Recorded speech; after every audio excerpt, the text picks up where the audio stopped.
Yes 10th class, good morning. आज हम करेंगे एक्सरसाइज 3.5। किस से रिलेटेड है, कौन सा इसमें मेथड हमारा यूज़ हो रहा है, that is cross multiplication method. इससे पहले हम 2 मेथड्स और कर चुके हैं, जो कि था एक तो सब्स्टिट्यूशन मेथड और एक था एलिमिनेशन मेथड। अब है ये तीसरा अलजेब्रिक मेथड, जो अलजेब्रा से हम सॉल्व कर सकते हैं क्रॉस मल्टीप्लिकेशन। 3 मेथड हैं ये अलजेब्रिक, एक हमने ग्राफिकल मेथड सीख लिया था। तो इसमें क्या है, question number which of the following pairs of linear equation has unique solution, no solution और इनफाइनेटली मैनी सॉल्यूशंस। वो तो आपको कंपेयर करने से पता लग जाता है। वो कहता है in case there is unique solution, अगर कहीं किसी का यूनिक सॉल्यूशन है then find it by cross multiplication method. तो आपने उसको क्रॉस मल्टीप्लिकेशन की हेल्प से सॉल्व करके दिखाना है। तो इक्वेशन है x minus 3y minus 3 is equal to 0, 3x minus 9y minus 2 is equal to 0।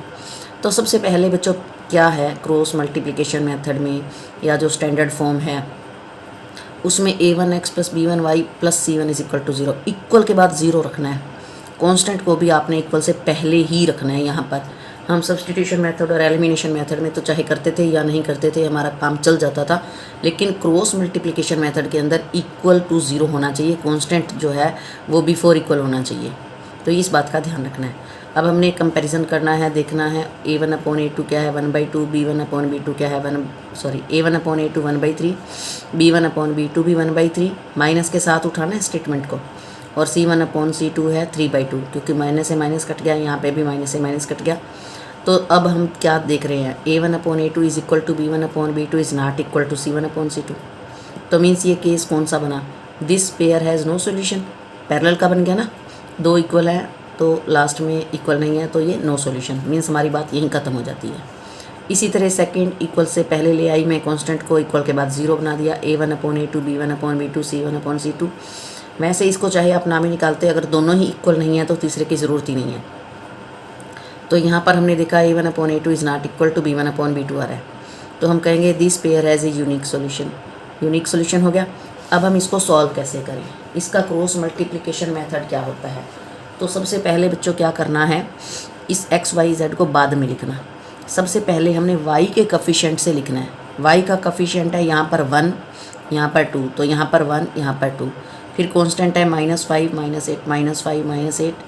यहाँ से चले इधर आए, फिर ऊपर की तरफ से पहले वाली तरफ जाएंगे 2 3, और फिर वापस यहाँ घूम के आ जाएंगे। जैसे मैं पेन घुमा रही हूँ, इसको देखना, मैं यहाँ B1 से शुरू कर रही हूँ, फिर मैं आती हूँ B2 पे, मीन्स B1 B2, फिर मैं इधर घूमगी कांस्टेंट वाली side, means C1/C2, C1 C2 upon नहीं, फिर मैं ऊपर की तरफ जाके a1/a2 वाली साइड जाती हूँ, a1/a2, और फिर नीचे की तरफ से मैं सिर्फ उसी जगह पर पहुँच जाती हूँ जहाँ से मैं चलना शुरू हुई थी।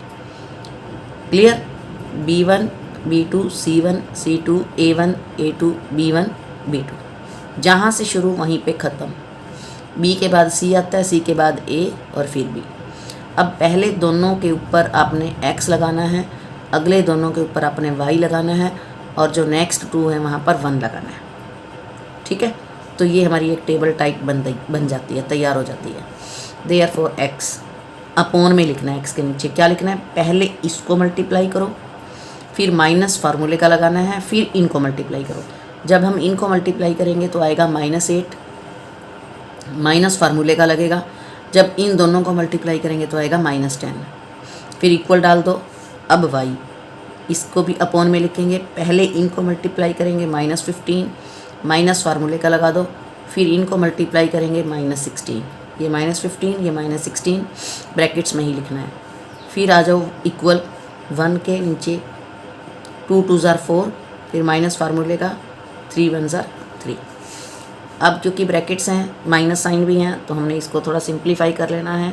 तो x अपॉन -8 + 10 हो गया, y अपॉन -15 + 16 हो गया, 1/1 हो गया। 3 चीज़ें हैं। एक बार हमने x को कांस्टेंट के साथ लेते हुए सॉल्व करना है, ये यहाँ पे सॉल्व करके x/2 y/1 1/1। तो एक बार x/2 को इस 1 के साथ लेते हुए सॉल्व करना है, एक बार y को भी कांस्टेंट के साथ लेते हुए सॉल्व करना है, तो हमारे 2 आंसर्स आ जाते हैं। तो ये था आपका क्वेश्चन नंबर 1 का सेकंड पार्ट। उसके बाद है थर्ड पार्ट,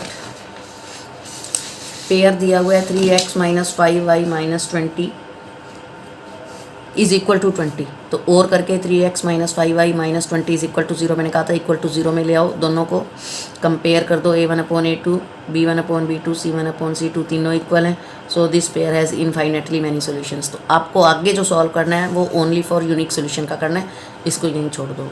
अगले में a1/a2 is not equal to b1/b2 आ रहा है, तो सी को देखने की ज़रूरत ही नहीं, यूनिक सोल्यूशन हो गया। फिर वही चीज़ हमने टेबल बनानी है कि b1 और b2 लिखना है, अपॉन नहीं, -3 c1/c2 -7 -15, फिर a1 और a2 1 और 3, फिर b1 और b2 -3 और -3, अपॉन में नहीं है, बस चारों टर्म्स लिखनी है, b से शुरू, c a फिर b। अब माइनस को साथ लेते हुए ही चलना है, इग्नोर नहीं करना।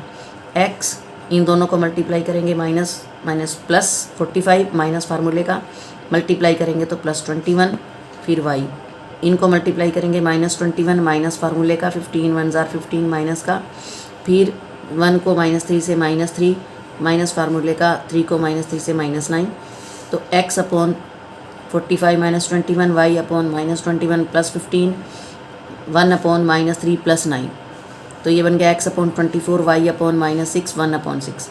एक बार इसको इसके साथ सॉल्व करना है, x वाली को और लास्ट कांस्टेंट को, वहाँ से x निकलेगा, फिर y वाले को कांस्टेंट के साथ, वहाँ से y निकलेगा। तो ये था आपका फोर्थ पार्ट। अब आता है हमारा question number 2। For which values of a and b does the following pair of linear equations have an infinite number of solutions. Question number 2 के 2 पार्ट हैं बच्चों, और दोनों में से एक सम आया ही रहता है पेपर में, तो बड़े ध्यान से। इनफाइनेटली मैनी सॉल्यूशंस, सबसे पहले ये जो गिवन इक्वेशन है इक्वल टू 0 लगाओ, 7 को इक्वल से पहले बच्चों यहाँ पर है a minus B into X a plus B into Y, जो ये सारी चीज़ है सारी को आप c मानो, c2, तो पूरे को ब्रैकेट में डाल के माइनस लगा के आगे इसको आगे लाना है। इनके इंटीरियर वाले अंदर वाले साइन चेंज नहीं करने, खाली ये एक ही टर्म है, बाहर प्लस था तो माइनस लेते हुए इधर ले आओ। अब इनफाइनेटली मैनी सॉल्यूशंस की सीधी कंडीशन लगाओ, a1/a2 is equal to b1/b2 is equal to c1/c2 होती ही है ये कंडीशन। तो हमने अकॉर्डिंग टू द स्टेटमेंट लिखा a1/a2 b1/b2 c1/c2। तो 3 बन गए हमारे पास, 3 टर्म्स होगी, पहली और दूसरी को ले लो, यहाँ से पहली और दूसरी को उठाओ, now taking first and second, वहाँ से एक इक्वेशन बन जाएगी -a + 5b क्रॉस मल्टीप्लाई करके, फिर सेकंड और थर्ड को ले लो, एक इक्वेशन और बन जाएगी, जो कॉमन निकलता है उसको कॉमन निकाल दो, ये 3 है और ये है 4, यहाँ पर इक्वल टू 0 था तो मैंने यहाँ पर भी इसको इक्वल टू 3 कर दिया, ठीक है, क्योंकि इस सम में आपको आगे कुछ नहीं लिखा हुआ कि स्पेशल आप क्रॉस मल्टीप्लाई करो।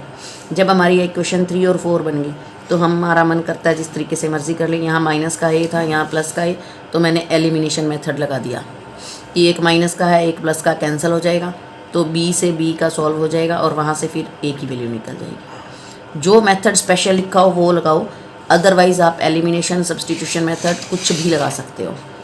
उसके बाद आता है हमारा इसका second part, for which value of k will be the following pair of linear equation have no solution. No solution की जो कंडीशन होती है वो लगा लेंगे हम। पहले तो माइनस जो इक्वल टू 1 है उसको इक्वल से पहले लाएंगे, इसी तरह 2k + 1 इसको पूरी को एक ही टर्म मानना है, जैसे फिर उस टर्म पिछले सम में किया है, माइनस लगा के 2k + 1 ब्रैकेट में, ये पूरा c1 है। नो सॉल्यूशन की कंडीशन होती है a1/a2 is equal to b1/b2 is equal to c1/c2। हमने k की वैल्यू निकालनी है, जो दोनों पहलों को सॉल्व करने से आ जाएगा, पहले वाले दोनों को क्रॉस मल्टीप्लाई करो और k इज इक्वल टू 2 आ गया। जो क्वेश्चन नंबर 3 है वो आप अपने आप करो, कल को क्वेश्चन नंबर 4 डिस्कस करेंगे। So thank you, have a nice day.